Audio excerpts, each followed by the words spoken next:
Les boîtes à formes et les jeux d'encastrement sont souvent des activités très plébiscitées par les enfants. Depuis tout petit, ils aiment découvrir les formes, les couleurs, les tailles, les associant au début par essai-erreur, puis avec beaucoup de dextérité. Ils vident, ils emboîtent, ils transvasent, superposent et se rendent vite compte que certaines formes ont la même couleur et peuvent se superposer comme ces triangles et ces ronds, ou bien encore s'emboîter les uns dans les autres. Ils aiment aussi vider, remplir et manipuler des objets de plus en plus complexes.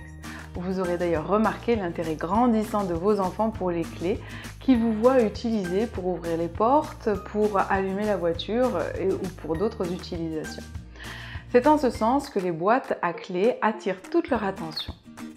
Est-ce que ça rentre ou pas? Est-ce que la clé que j'ai choisie est celle qui va ouvrir la boîte aux merveilles ou pas?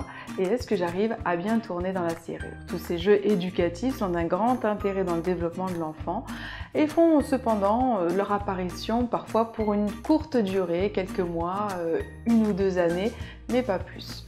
Je vous propose mes astuces pour prolonger la durée de ces jeux. Vous prenez les formes que vous posez sur votre imprimante, mettez-vous dans le noir et disposez les formes du jeu d'encastrement dans le sens plein de la forme. Vous les répartissez de façon aléatoire et en réalisez l'impression. Vous pouvez faire 2 propositions de position des formes en limitant le nombre de formes ou pas. Vous pouvez ensuite les disposer dans l'autre sens, c'est-à-dire le sens creux. Vous faites de même avec les formes de la boîte à clés.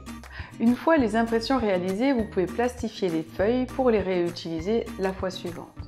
Vous pourrez ensuite jouer avec votre enfant pour qu'il replace les formes sur le modèle réalisé et imprimé. Pour la deuxième étape, vous faites les photocopies en plaçant 2 plus petites formes à l'intérieur des formes creuses. L'information visuelle est ainsi plus complexe et demande à votre enfant plus de réflexion pour reproduire le modèle. Cela est d'autant plus vrai qu'en repositionnant la grosse forme, la plus petite disparaît aux yeux de l'enfant. Dernière étape, vous proposez à votre enfant une feuille noire. Il doit replacer les formes sur la feuille noire comme sur le modèle plastifié. Il doit mémoriser l'emplacement des formes un court moment et les organiser sur la feuille les unes par rapport aux autres.